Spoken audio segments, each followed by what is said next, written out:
Hi, everybody. Good evening. Welcome to another edition of the Captain Lou Extravaganza, live and better than ever right here on 12 Ounce Sports and, of course, the Captain Lou Sports Network on YouTube. Yours truly, Captain Lou, here with you. We got a lot to go over here tonight on this Wednesday, April the 4th, 2024. It is Final Four weekend. That's what's upon us. The men and the women are all set. Can't wait to talk about that with you momentarily. Tarun Subramanian, of the host of Theater in College Hoops, is going to join us here in a moment, and we're going to talk all about Final Four and what to look for and what to expect this weekend on the men's side and the women's. Some great drama, some great matchups, and really looking forward to that. Also, at the bottom of the hour, we're going to talk a little Frozen Four. All four teams are set. That's going to start a week from tomorrow as Michigan, Boston College, Boston University, and Denver. Those are your Frozen Four teams. We're also going to talk Detroit Red Wings, still alive for a playoff push.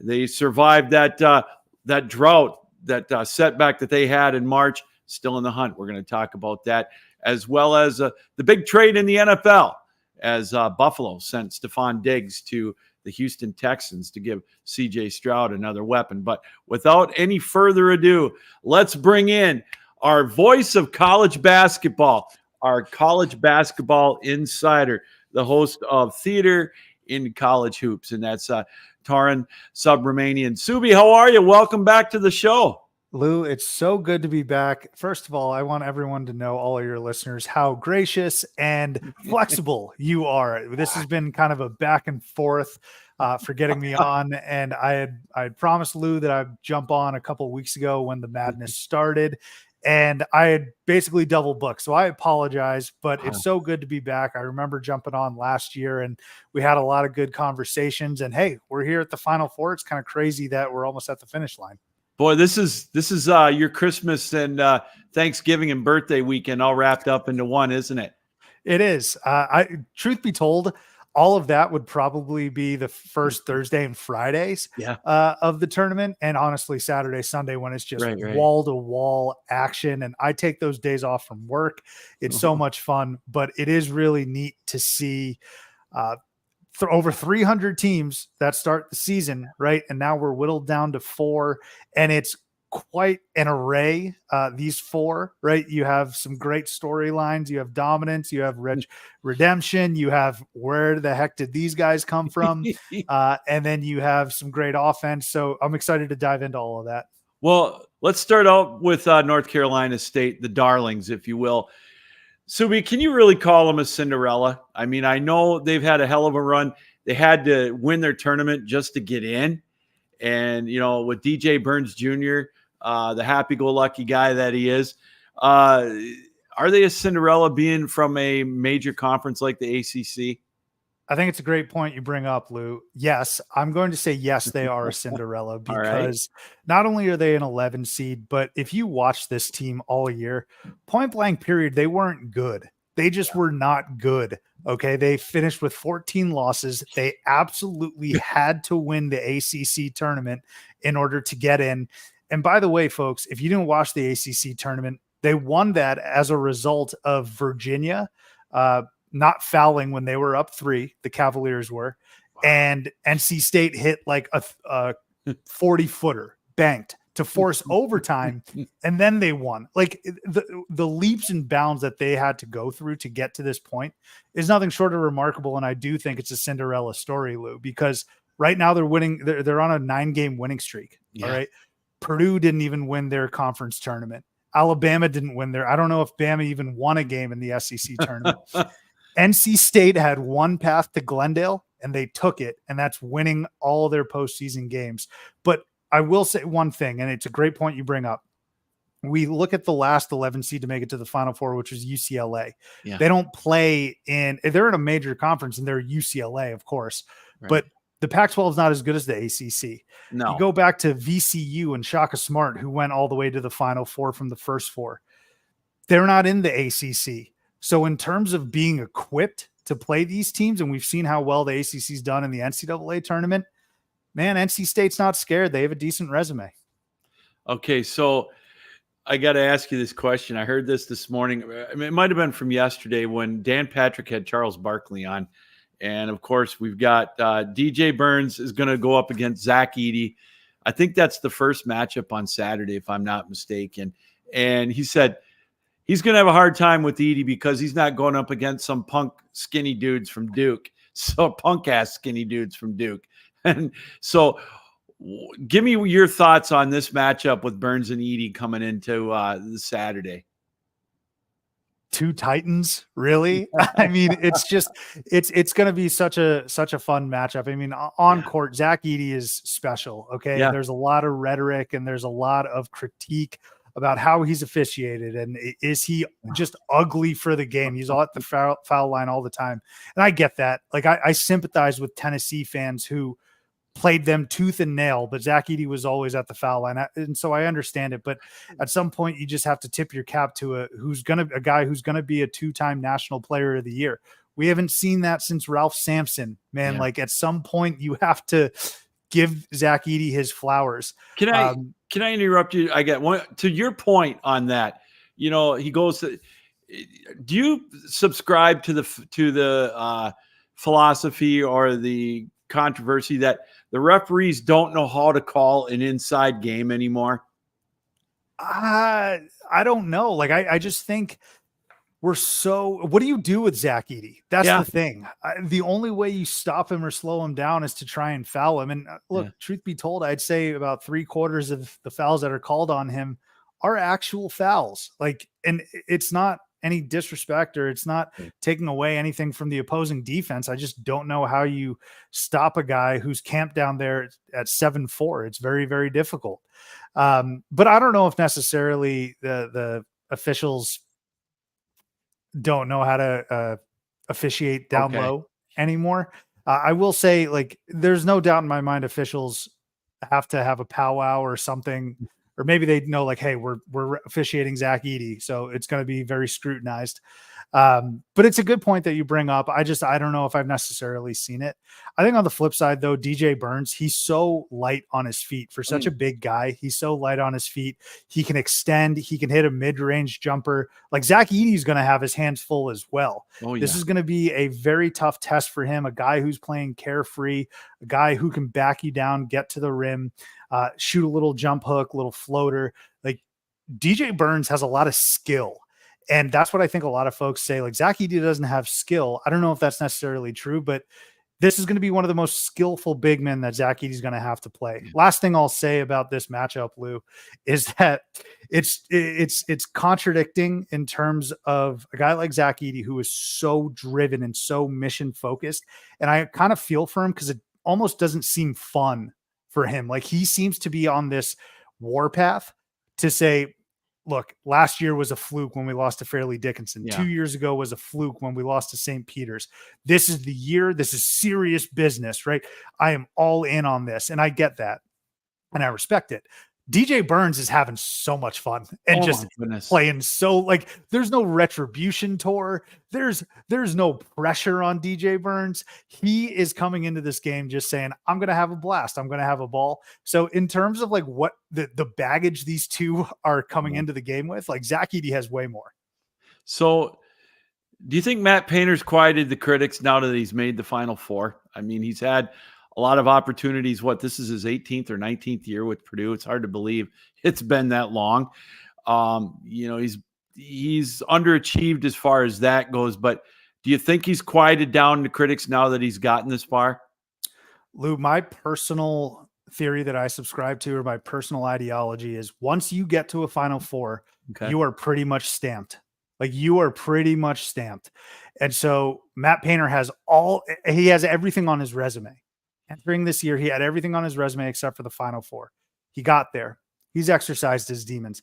It's remarkably difficult to win a national title. We've seen how difficult it is for teams to just win 4 games and get to a Final Four. Yeah. So that's why, for me personally, when you get to a Final Four, that puts you in the upper echelon of coaches. And Matt Painter's put out a great product year in and year out. They've certainly come up short. The critics were justified in critiquing him, but now you have to tip your cap. And I think I don't know him personally, but Yeah. Matt Painter just seems like a good dude, seems like a genuine guy who looks out for his players, does things the right way. And now it's his time in the sun. And so you say to yourself, yeah, Matt Painter has exercised the demons. I personally thought he was already a fantastic coach. It's tough, like I said, to win 4 games, but he's done it. I guess the only thing left to achieve is that national title, but there's plenty of remarkable, awesome coaches, like a guy like Mark Few, who actually don't have the national title hardware. We'll see what happens. Well, you know, to your point, you look at a guy like Tom Izzo, who, 29 years, all these teams that have gone to the Final Four, and he hasn't. He's only gotten 1 championship. And you know as well as I do, Subi, it's what have you done for me lately? Look at all the backlash that Calipari's taken now at Kentucky. Yeah, and you're right. But Lou, I think Izzo is a great point. I think Calipari is a great point. Like, I think at a place like Kentucky, I will say they have not met their standards. Like Kentucky's a different beast. I would say for 98% like of the rest of the college basketball landscape, what Izzo and Cal have done with the multiple Final Fours, even though just 1 title is enough. But Kentucky specifically, like they're losing to teams that they should not be losing to, including St. Peter's and Oakland. But really, if you look at it, Lou, like, and again, people expect championships. Fine. I'm just here to tell you that ain't that realistic, because Izzo's a perfect example. Guy has been the model of consistency for 20 plus years. Yeah. He's usually a safe bet to get to the Final Four. He's fallen on some hard times. But when that guy only has 1 national title, like Jim Boeheim only has 1 national title, like, are you going to sit here and tell me that they're not great coaches? I think the mark of wonderful success is getting to a Final Four. Well, Subi, on the other side of the bracket, in the second game, we've got Alabama and UConn. And UConn, what can you say? It's funny. My wife and I last weekend were switching back and forth between that game and the Frozen Four games, and I couldn't believe there was a 30-0 run against a team like Illinois. Oh my goodness, UConn is just steamrolling, and wow, what an efficient model that they have produced there. I have my own wife story with the UConn Illinois game. I told my wife, like, hey, we'll go grab a bite to eat after this game, if that's all right. Like in between that game and the Bama game. And then UConn went on a 30-0 run in the second half with like 15 minutes left in the game. And I said, you know what, hon? Yeah, we can go now. This one's a wrap. So I appreciate UConn for that. They're jaw-dropping, really. And the way I look at them, Lou, is like a serious business. They're a serious, like Fortune 500 company where if you meet expectations for Danny Hurley, that's a bad day. You need to exceed expectations every single day. And they're doing it. And you mentioned the Elite Eight. They're going up against Illinois. That doesn't happen, man. Like you don't just run off 30-0 runs against nobodies that you play in November. Yeah. They did it against Illinois in the Elite Eight when they're supposed to be a pressure-packed situation. And they just completely steamrolled them. The most impressive part about that 30-0 run, though, wasn't necessarily the points. Illinois is one of the best offenses in the entire country. How do you hold them to 0 points? What a great point. Wow. I don't know. Great point. So, we talked about the coaches just a second ago. Is Danny Hurley, is he the standard bearer now? I mean, it's easy to say that when you got an opportunity to do something that hasn't been done in 17 years since Florida did it. But I look at his model and I watch him in his press conferences, and I don't want to call him arrogant because I don't think he is. He's just being honest. And one of the other thing is, people don't like it, but whenever anybody's successful, they're going, everybody's going to bash them, the fan bases and whatnot. I love what Hurley's doing. I really do. Go do something about it if you don't like it. Right on. If that guy can't talk, who can? Because Lou, they've won the last 2 tournaments. Yeah. They have won by at least every single game. They've won by at least 13 points. insane. Like they're making a mockery of this tournament. Like the tournament I love, Lou, they're making a complete mockery. It's supposed to be harder than this. Yeah. But Danny Hurley, man, I just feel like he's figured it out. You know, when people ask you, hey, Lou, what was your aha moment? When was it when it really clicked? Yeah. I think that first win against Iona last year in the tournament was when it really clicked, because that was actually a hump Danny Hurley hadn't gotten over. And UConn expects a lot of good wins, right? Mm-hmm. They expect deep tournament runs. And Danny Hurley, his first few years, he was building, and people were, and people forget that they actually got upset by New Mexico State. And I think Hurley's first tournament appearance with UConn. And so people were like, we just got upset by New Mexico State. What the hell's going on here? You saw last year's run. You see this year's run. It's just clicked. And he's a master motivator. He goes to bat for his players. And what he does with the roster construction is just sublime. Like, they've lost 4 players from their national title team last year. This team might be better. It sure looks like it. So on the flip side, I watched that Alabama game last week, and my goodness, they were chucking threes from everywhere, 30 feet, 28 feet, guys draped all over them. You know, their percentage wasn't the greatest, but hey, when you can make 15 to 16 of them, it begs the question, how many of those are they going to have to win to make against UConn to win that game? I'm thinking they may have to make 23 pointers because they can put the points up, but I don't know about their defense. You're not far off, Lou. So you're not very far off with 23. I would have to say like upwards of 15 or so, upwards of 15, 16. Okay. They shoot the ball in an incredible clip. And that's actually a part of the reason why Clemson made it as far as they did and eventually losing to Bama is all of Clemson's opponents shot not just pedestrian from 3. They were awful. From 3. Like, I think through the first 3 games against Clemson, opponents made like 14 combined threes. That's insane. Wow. Yeah. And then they ran up against a team that wasn't shooting terribly, like me from 3. And they ended up losing that game. But Bama, man, they are quick.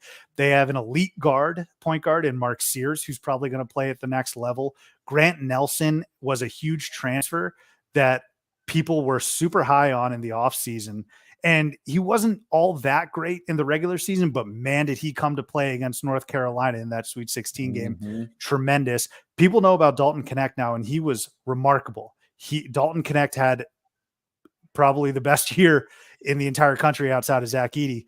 Grant Nelson was supposed to be Dalton Knecht. Like, that's what people were expecting out of him. So Grant Nelson's turned the corner. But Bama, to your point, and I'd be remiss if I didn't say this because I'm a man of accountability here, Lou. Right. I was looking at their defense. Horrific defense entering the tournament. Okay. And that's why I actually picked them to lose against Charleston. Wow. Look where we're at right now. Bama was not good entering this dance, Lou. They were not, like, there were no signs. There was no proof that they would go on this run. They are the epitome of, well, you know what? Let's get out of bed and flip the light switch on. I didn't think they had that ability, but alas, I was 100% wrong. And this a lot of credit needs to go to Nate Oates, but they're going to have to shoot and make a lot of threes because we saw what Illinois tried doing against Donovan Clingan, which was challenging him at the rim, and it didn't work. Oh my God. I couldn't believe it when they tried doing that and it wasn't working. Then they kept doing it. You know, they talked, they had the coach on and he said, we're not going to change. It's like, well, you might as well pack your bags then, you know, that's crazy, wasn't it? What's the definition of insanity? Exactly. Great point. So I'm not going to ask you for a prediction because I'll leave that. You can do that on your own podcast. How many college basketball games do you watch during a year? Oh, probably too many. My wife's in the other room. I got to keep this down. I think she'd be appalled if I say the number, but there's just so many. I really couldn't put a number on it, Lou, but you know, I do my best to try and watch the little guys as much as possible. And I want to make sure they get their shine. And I remember last year talking to you about FAU, and I was like, look, they've had a really good regular season. Watch out for them. They made it to the Sweet 16, or excuse me, the Final Four. Yeah. So, I mean, I'll tell you what, Wednesday, Thursday, and Saturdays are just everyone's playing. And then I get my reprieve, I would say, Fridays and Sundays when it's a very light slate. I will say I kind of wish the schedule makers did a better job of staggering some of these games and spreading them out a bit, because Saturday, if you just look at a schedule next year, college basketball Saturday, it's mayhem. Yeah. Yeah. Well, so what do you think of, before we touch on the women's side real quick, what do you think of Dusty May going to Michigan? So remind me, are you a State guy or are you a Michigan guy? Michigan.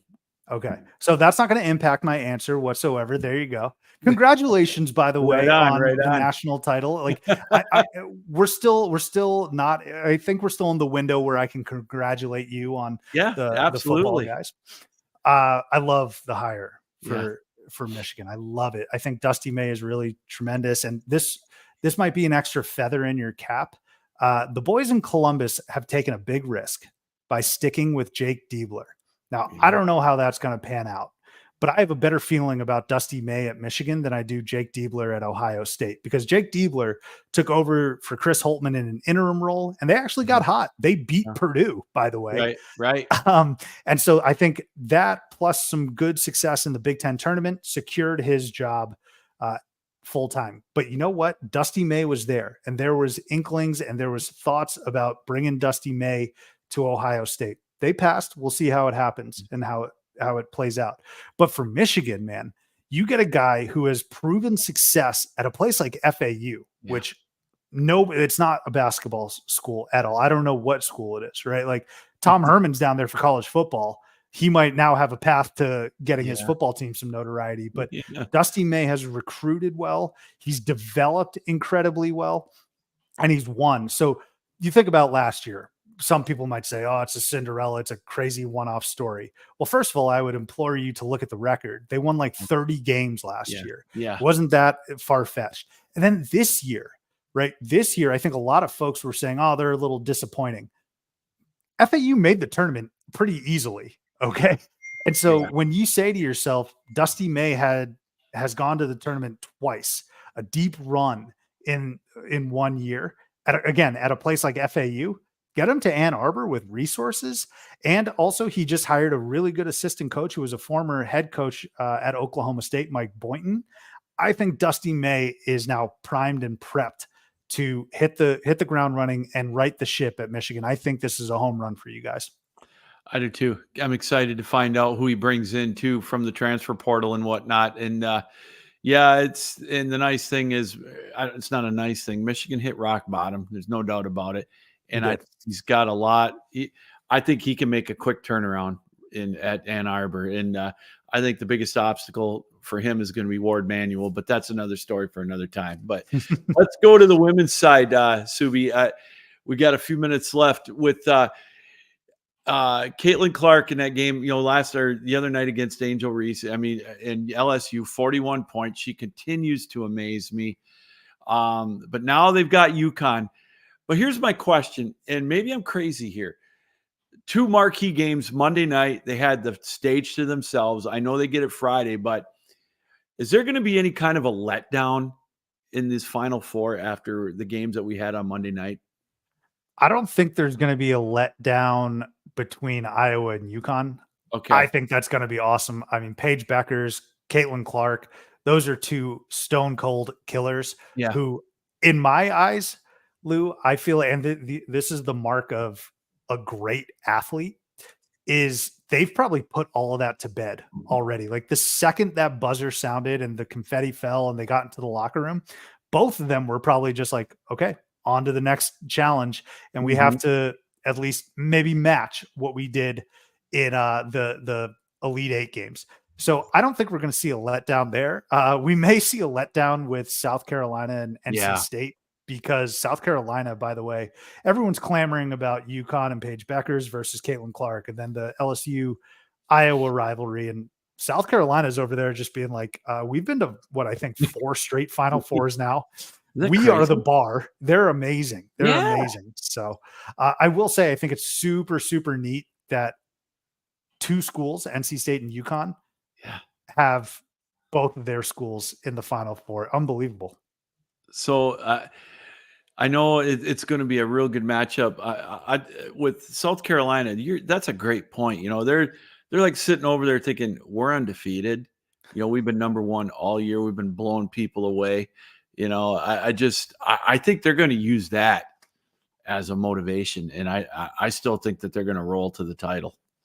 I think you're right. And I liken it if I were to make a comparison with the men's game. Okay. In the Yeah. West region, in the brackets, everyone wanted Arizona versus UNC in the Elite Eight for the Caleb Love, RJ Davis revenge game, blah, blah, blah. Right What did on. we end up getting? We got Bama and Clemson. And I have to think Bama and Clemson were like, enough of this chitter chatter. Like, we're still here too. Yeah, absolutely. So I got a question. I know this might be far-fetched, but today, Angel Reese announced that she's going to declare for the WNBA draft. And, you know, we already know Caitlin Clark's going to do it. Do you think that they can do for the WNBA what Bird Magic did for the NBA? Because you weren't around then, I'm guessing, back in 1979. I was. And, you know, you had the NBA finals on tape delay because they weren't good enough or popular enough to be on primetime. Do you think these two stars can help elevate the WNBA to that level? I think they can. I'd love to see that. Yeah. And I think this budding rivalry that peaked last year and maybe even this year, we saw the ratings, right, for those two. So I'm sure whichever team you're on, I'm pretty sure the Indiana Fever, who have the number one pick, have not so subtly been hinting at, we're drafting Caitlin Clark, by the way. But so whoever the Fever play that drafts Angel Reese, I think we could get it. And I think it'd be a lot of fun. They're super interesting. Like, their games are really good. Like, that's what I do my best, Lou, to try and hone in on first. Like, are these guys, are these players really good? Yeah. Like, because I love a good storyline, but if they're not actually good, if they're not actually performing, that storyline can only take you so far. These two are really good players. And I mean, I think Caitlin Clark is going to be a revelation for sure. I think maybe a little bit more of that burden to carry the league and the women's game further is going to land on Clark's shoulders. But I can't see why it couldn't rise to the level of that type of rivalry and increase viewership. You know, and I give them so much credit. I heard a stat today, and, you know, after I looked at the viewership, if you'd have told me, I don't know what national broadcaster said it, but he's absolutely right. If you'd have told me 30 years ago that the World Series would not draw as well as the women's college basketball Elite Eight matchup, I'd have said you're crazy. And that's a great tribute to the women's game and Caitlin Clark is part of it, and Angel Reese and all that. But I love what they're doing to the game. They've made it so much more fun to watch. It's a great point. And I would have called you crazy as well, like, undoubtedly. And you know what? This year, I think we've been treated to some really good title matches and series. The Diamondbacks Rangers was a really good World Series. Yeah. Niners Chiefs went to overtime, right?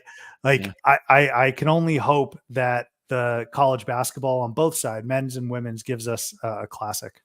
So what's going to be what is your go-to snack Saturday night and Friday night for the Final Fours? What are you going to be munching on or eating while you're watching the games? Yeah. So I actually have a friend in town. So Saturday night, we're going to be out and about. It's his first time in Chicago, which is where I live. Yeah. So we're going to be doing that. But usually I like to go with I call it the motion offense, Lou. All right. I got myself like some nice seltzers or a Gatorade, and then just Doritos is my go-to. I love doing that. Maybe a frozen pizza. Let me tell you something. Like, I treat my body like garbage during the tournament. And so once April, or it is April, but once we're out of college basketball, I really need to reset. But I'd probably say like a frozen pizza and some chips, and I'm good. I'm a simple guy.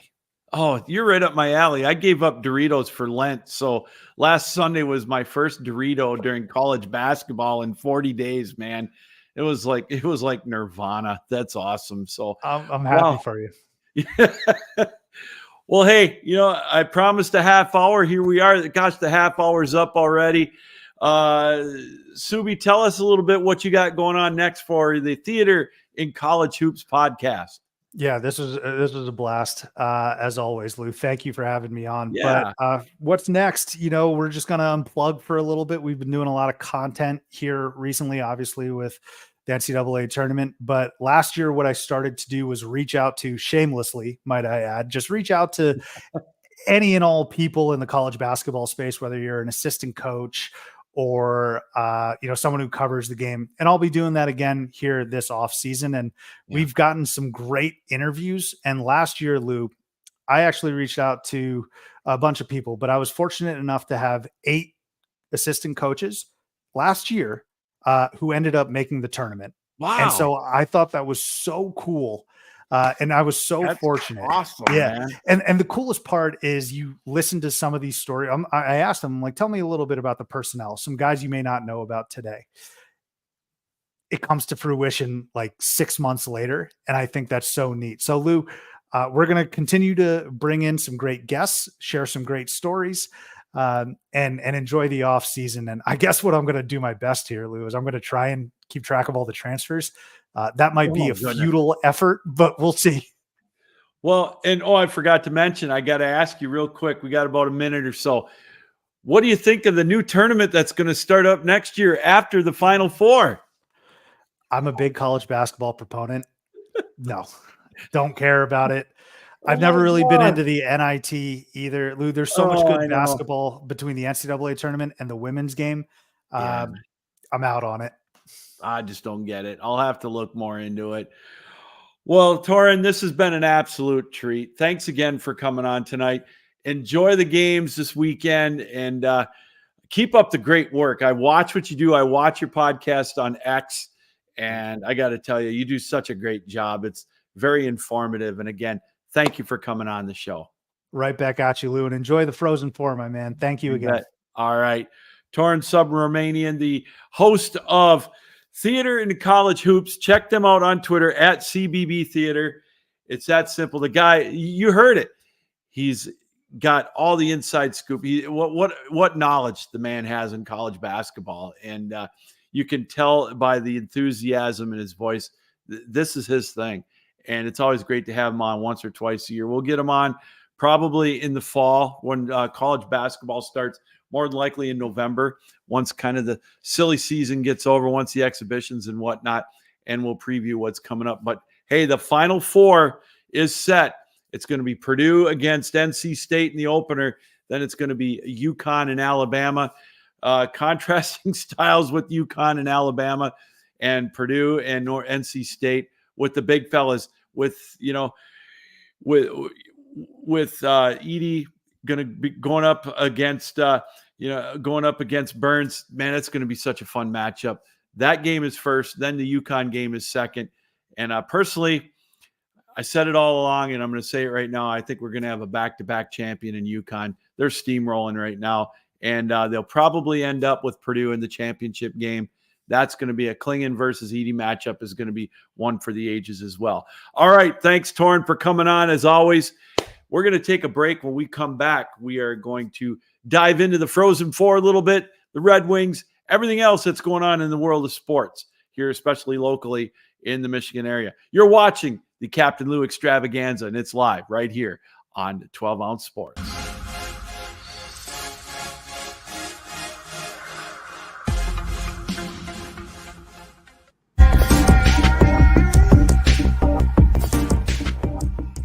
Welcome to MyBookie.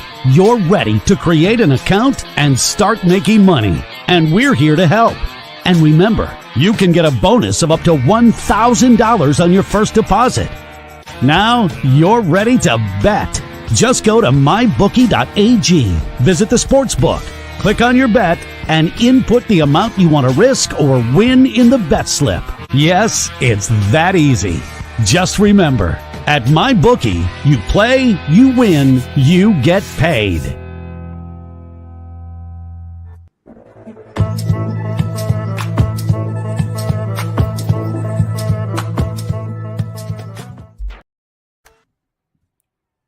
Do you need tickets? We have you covered. We have soccer from anywhere in the world. Any venue from any sports. That means we have college and professional football. We have baseball at every level. We have every Power 5 matchup. Remember, costumes and paints are optional. You want to see Broadway? We have them too. We have every concert from every artist. We have you covered at tickets.12ouncesports.com. Tickets for less. Indeed, we do have tickets for less at tickets.12ouncesports.com. Again, I invite you to check it out. Minor League Baseball starting up. We got the Stanley Cup playoffs just around the corner, the NBA playoffs, you name it. Check out tickets.12ouncesports.com. We are a ticket broker. You won't see the fees that some of the other sites charge. That's tickets.12ouncesports.com. And of course, sponsored, as you can see on the bottom of the screen, by javicoffee.com. Just want to take a second to tell you a little bit about that. If you like coffee like I do, and maybe you're more of an instant coffee fan, hot or cold, this is the way to go. It's so easy to use. You just use a teaspoon or two, or maybe a tablespoon, however strong you want it. There's no coffee grounds involved, so it's very clean, very quick to use. And again, you can get it in all kinds of flavors: regular, decaf, salted caramel, French vanilla. That's my favorite. We got Irish cream. I tell you, check it out for yourself. javicoffee.com. And again, use the promo code Captain Lou, and you'll get 15% off your purchase at checkout. That's javicoffee.com, one of our main sponsors here on 12 Ounce Sports, and the Captain Lou Extravaganza right here on 12 Ounce Sports, and the Captain Lou Sports Network on YouTube. Hey, we're on all platforms, by the way. We're on Facebook. Follow us at 12 Ounce Sports, the Captain Lou Extravaganza Facebook page. Follow us on X, Twitter, whatever you want to call it, at The Real Captain Lou, at 12 Ounce Sports, and subscribe to our YouTube channels as well. We're on Instagram. We're on Twitch. We're everywhere. That's 12 Ounce Sports. And it's great to be back with Jeff Beck and the gang. We've got so many things coming up here on the network. It is just such a blast. And, again, really, but I don't know. It's just such a great time that we're having. We got so many great things coming up here on 12 Ounce Sports right now. So, all right, let's get back to the task at hand. The Frozen Four is set right now, starting on April 11th. We've got Michigan, Boston College, BU, and Denver all set to go. They take the weekend off. We'll let the Final Four for the basketball take center stage. And then after that, the Frozen Four will get set next Thursday. We'll get more in depth on that. We're going to have Jimmy Young, one of our hockey experts, college hockey especially, is going to hop on with us next Wednesday at 7 o'clock. And we'll get all set for the Frozen Four. Boston College, they survived. What a scare they had with Quinnipiac last weekend. Had to go to overtime, but they defeated the defending national champs. Boston College, to me, is probably the favorite going into the Frozen Four, but I got to tell you, any team right now that's left can win that. Denver's looking real strong. Boston University is looking very strong. And Michigan, they took on Michigan State last Sunday night in St. Louis and played them for the sixth time this year, which is crazy. 4 times in the regular season in the Big Ten schedule, and then in the championship of the Big Ten tournament. And then, of course, at the NCAA regional final in St. Louis, able to beat them 5-2. The game was a lot closer than that score indicated. And I got to tell you, go on any Michigan website or on their Twitter feed, and I've shared it on my Twitter feed, the pass that they made in the third period, 2 goals, 12 seconds apart, winning that one 5-2, and Michigan on to the Frozen Four. It's going to be Denver against Boston U at 5, and then at 8:30 on Thursday, April 11th, it's going to be Boston College and Michigan, and the 2 winners will meet on Saturday night, April the 13th. So, yeah, that's going to be a lot of fun to check that out. That is the Frozen Four coming up on April the 11th. All right, let's turn our attention now locally. We're going to stay on the ice. Let's talk a little Detroit Red Wings. We talked last week how this was such a crucial road trip for the Red Wings. Didn't start out so hot. Then they got a couple of ties. Had that Florida game won, gave up the lead in the third period, ended up losing in overtime, getting a point, a shootout rather, getting a point. They could have really used that extra point. But boy, you talk about a monster game that they had to have on Monday. And that, of course, was against Tampa, and they were able to get it. So now they won that one 4-2. Right now, they're tied with Washington with 82 points. Washington, of course, has a game in hand on Detroit. Now, the interesting thing to keep in mind is with the NHL standings right now is that in the wild card standings, the Red Wings, as we mentioned, they're tied with the Washington Capitals. Washington with 74 games played. They've got 8 left. Detroit's got 7 left. So, like I said, Washington has a game in hand on Detroit. They've got the tiebreaker with the Wings with regulation wins. But the Flyers of Philadelphia, Washington's got 2 games in hand on Philadelphia. Detroit and Washington are 1 point behind Philadelphia. So my thinking is that Washington is probably going to climb over Philadelphia with 2 games in hand. They get, obviously 2 points out of these next 2 games. They would leapfrog Philadelphia. So one would think that maybe Detroit should pay more attention than Philadelphia. They got a better chance maybe with Philadelphia. If they stay tied, Detroit owns the tiebreaker with Philly right now with regulation wins, which means non-overtime and non-shootout wins. So that's huge. So we take a look. And also, though, a team that's crept up, that's only 1 point behind Detroit, that is the New York Islanders.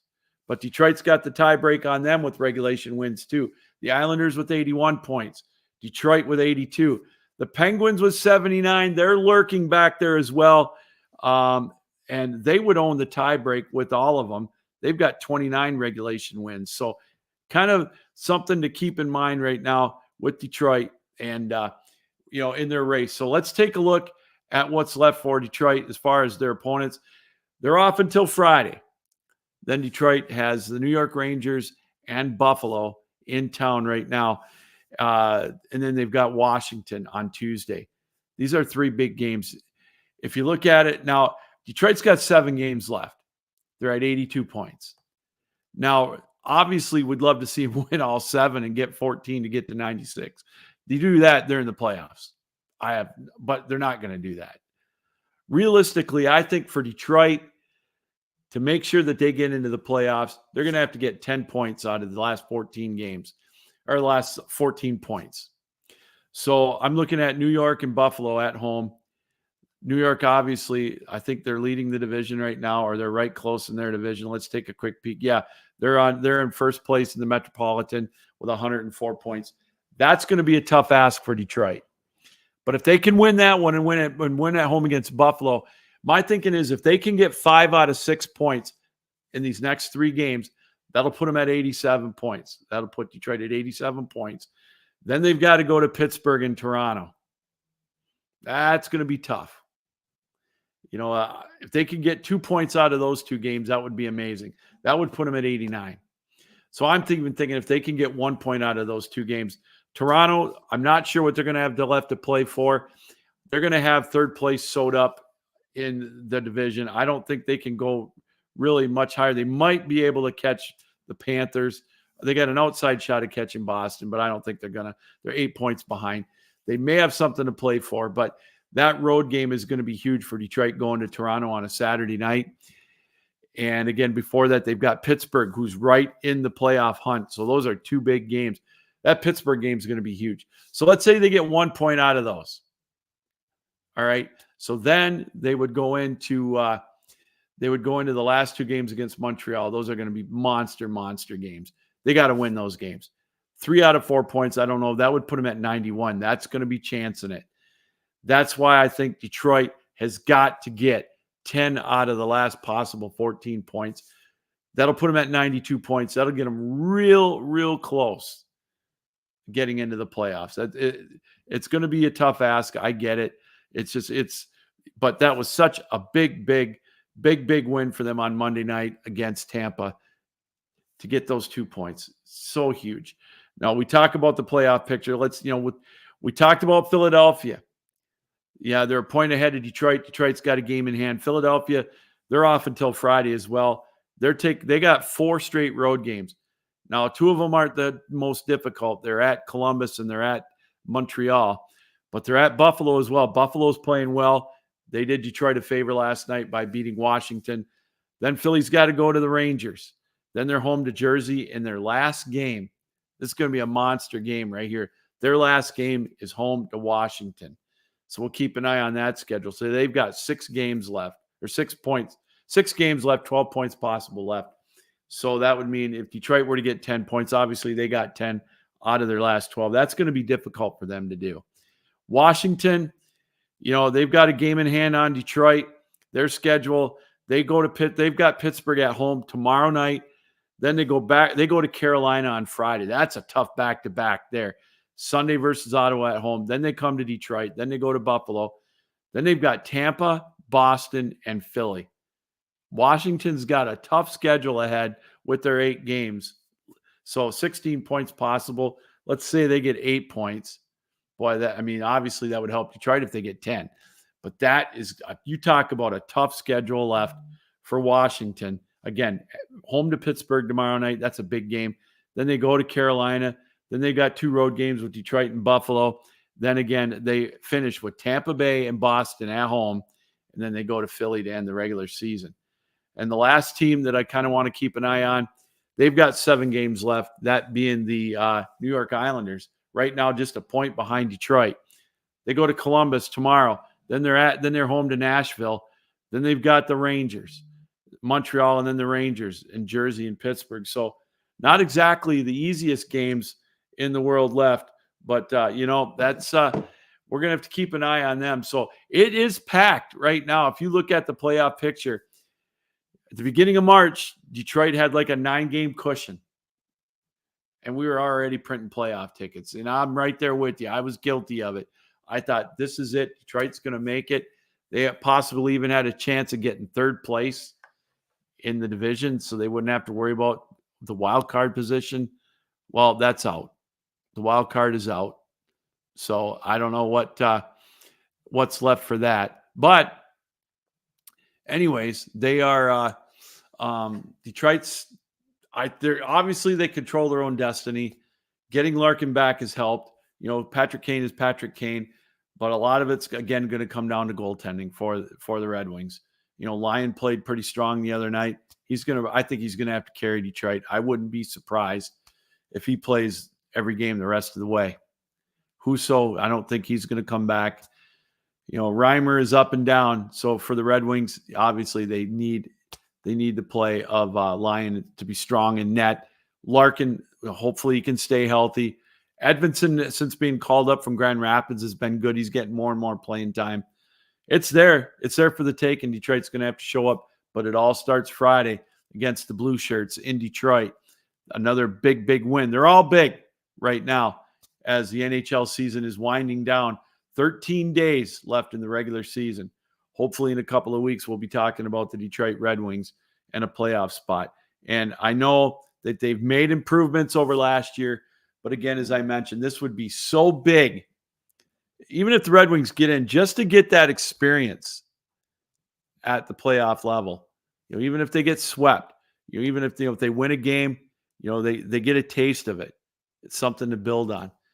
And lastly, talking about the Red Wings, I heard a report Monday on NHL Network or NHL Radio that there's rumors going around that if the Red Wings don't make the playoffs, that Lalonde could be in jeopardy, the head coach of the Red Wings.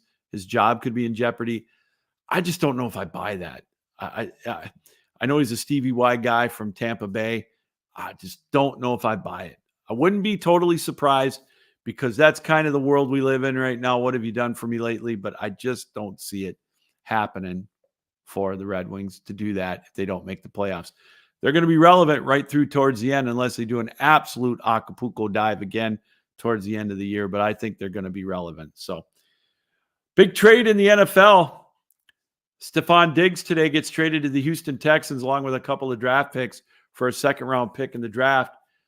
Another weapon for C.J. Stroud. Here's my thing. He's got talent, but I thought it dropped off a little bit. Maybe, I don't know if his rapport with Josh Allen had something to do with it. Is he going to be good in the locker room down there? That's all I wonder. When he's on his game and he wants to do it, Stephon Diggs can be huge. And I think he's going to be a good weapon for C.J. Stroud. A little surprised by the draft. By the trade. It's a big trade, but another weapon. No, I think if the Texans can concentrate on their running game, maybe get another blocker on that line, boy, they're going to be tough to beat. They're going to be very tough to beat in that division. I think that division can be had. And I think Jacksonville, boy, you talk about taking the pipe towards the end of the year when it looked like they might be a number one seed. It just begs to wonder, what is Jacksonville going to look like? And so I tell you, this is a great pickup for Houston. Really, really like it. So we'll have to keep an eye on that.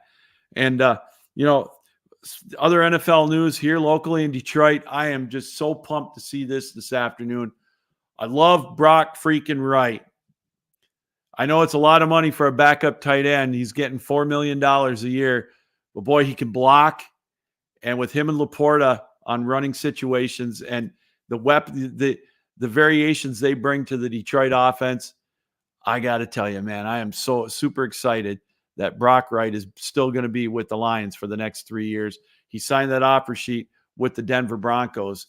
And, wow, you know what? I thought, oh, my gosh, please don't let him go. But Detroit ponied up. They matched the offer sheet. So Brock freaking Wright is going to be right there with Sam freaking Laporta on the line of scrimmage for the Detroit Lions coming up this fall. And it's just seeing that gets me pumped up even more. There's a lot to live up to for the Lions after that big run they had to the NFC Championship game this year. They're going to be the hunted in that division. But I think keeping Brock Wright was huge. That's one piece that they really couldn't afford to lose. All right, we're going to wrap things up real quick again. How about our Detroit Tigers? Tigers are off to a 4-0 start, a couple of rainouts in New York. So they're going to play a double dip tomorrow in cold weather, hopefully. But the Tigers starting out 4-0, baby. Only got 158 games to go, but it's great to see. I know it's early. I get that. And I know everybody's thinking, come on, man, cool it with the Tigers. They're only playing the White Sox and the Mets. I get it. But we all know how the saying goes in baseball. You can't win the pennant and you can't win the World Series in April, but you can sure lose the pennant in April. I don't know how many years Detroit or any other our favorite teams start out 2-9, 3-8, 2-10. And next thing you know, they're out of the race already. It's true with any sport. I'd rather start 4-0. I'd rather start 8-1 than start 1-8. So we'll see what Detroit's got going on tomorrow. The way the pitching matchups are going to be, that means Tariq Skubal will probably get the home opener on Friday for Detroit, which is exciting. It looks like the weather's going to be decent for Detroit this weekend. As a matter of fact, I think it might be near 60 on Sunday. So it's going to be great weather for the Tigers this weekend for their home opener. Can't wait for that. All right, that's going to do it here for another edition of the Captain Lou Extravaganza. Want to thank again Tarun Subramanian for joining us from Theater of College Hoops podcast. You got to check that out, by the way. Check him out on Twitter at CBB Theater. The guy is a fountain of information for college basketball. And I don't know how many games he follows, but you see his tweets, and he'll also always tell you, what games are coming down to the last minute. And there's theater in those games. And the guests that he gets are right up there with amongst the best. He does a lot of great homework for his shows. His conversations are really, really fun to listen to. So check them out at Theater and College Hoops. All right, that's going to do it. Next week, we're going to talk Frozen 4 with Jimmy Young's going to join us next Wednesday night. That's going to be a great conversation. Jimmy, he's a historian of the game. He's been to, I think, 12 Final Fours, Frozen Fours in the NCAA, including one near and dear to both of our hearts, the 8-7 triple overtime win with Northern Michigan back in 1991. So we'll talk a little bit about that. And also next weekend, it's the day before the Masters. We're trying to effort a friend of the show to get on, talk a little Masters preview, what the effect of the Live Tour is going to have on it. So we're going to talk Masters. We're going to talk Frozen Four, and we're going to talk about the brand new champions on the men's and women's sides in the men's and women's Final Four in college basketball. All right, that's going to do it. We want to thank everybody for checking us out. This is the Captain Lou Extravaganza, and Captain Lou saying, keep your heads up, keep your sticks down, keep your feet moving, and as always, keep your minds open. Join us again next Wednesday night, 7 o'clock, for another edition of the Captain Lou Extravaganza. And a reminder, too, programming note, next Tuesday will be our final edition for season 8 of the ACHA Power Play. Carter Clark from Adrian College's women's D1 team is going to join us. He had an emergency yesterday. That's why he couldn't make it on, but I communicated with him today. He's on for next Tuesday. And after that, we'll give you a recap of the season again as the 8th season of the ACHA Power Play draws to a close until we pick that back up in the fall with season number 9. All right, that's going to do it. Again, a reminder, keep your heads up, keep your sticks down, keep your feet moving, and as always, keep your minds open. Thanks for joining us here on the Captain Lou Extravaganza on 12 Ounce Sports and the Captain Lou Sports Network. So long, everybody.